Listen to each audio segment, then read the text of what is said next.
एक बार की बात है, किसी व्यक्ति की एक गांव में टीचर की सरकारी नौकरी लगती है। वह स्कूल से 4-5 किलोमीटर दूर शहर में एक कमरा ले लेता है। वहीं से वह हर दिन वह स्कूल आया और जाया करता था। शुरुआत में उसके पास इतने पैसे नहीं थे कि वह कोई गाड़ी ले सके, इसलिए वह स्कूल पैदल ही आया जाया करता था। कभी कभी आते जाते कोई से लिफ्ट मिल जाती और कभी कभी उसे पैदल ही यात्रा करनी पड़ती। कुछ समय के बाद जब उसकी सैलरी आई तो सबसे पहले उसने एक गाड़ी खरीदा और गाड़ी से आने जाने लगे। आते जाते समय उन्हें जो भी पैदल व्यक्ति मिलता उसको अपनी गाड़ी पर बैठा लेते। वह सभी को लिफ्ट दिया करते थे, क्योंकि एक समय में वह भी किसी गाड़ी वाले की लिफ्ट का इंतजार कर रहे होते थे। फिर स्कूल के रास्ते गांव के सभी आने जाने वाले लोग इन मास्टर जी का इंतजार कर रहे होते थे कि अब मास्टर जी आएंगे और उन्हें लिफ्ट मिल जाएगी। ऐसा होता भी था। हर दिन मास्टर जी अपनी गाड़ी पर किसी न किसी को बैठाकर ले आते और ले जाते। गांव के लगभग सभी लोग उनकी गाड़ी को पहचानते थे।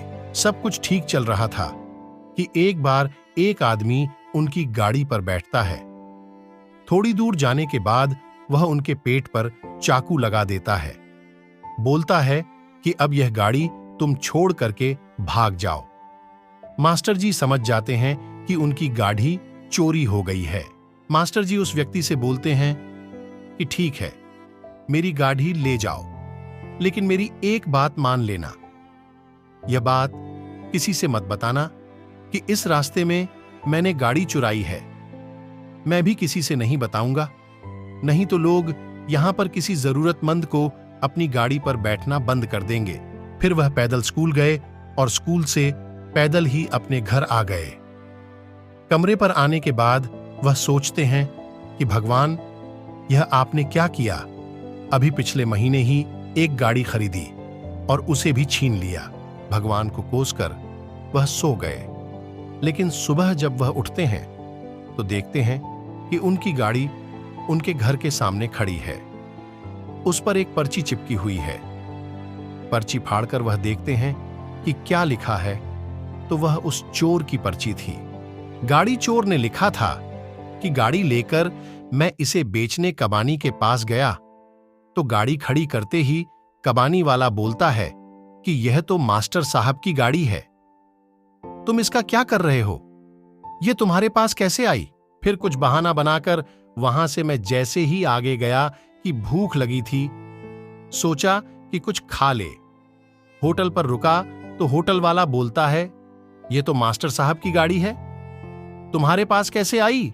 उसे बहाना बनाकर आगे निकला कि उन्होंने मुझे कुछ सामान लेने के लिए भेजा है। जैसे ही आगे बढ़ा कि पुलिस ने चेकिंग लगा रखी थी। पुलिस वाले ने जैसे ही मुझे देखा, तुरंत उसने भी पूछा, यह तो मास्टर साहब की गाड़ी है, यह तुम्हारे पास कैसे आ गई? किसी तरह से बहाना बनाकर बच बचाकर वहां से निकाला, लेकिन यह गाड़ी तुम्हारी है और तुम्हें ही मुबारक। और अगर यह आफत में अपने सर लेता तो मुझे लेने के देने पड़ जाते। अब मास्टर जी भगवान को बहुत धन्यवाद दे रहे थे।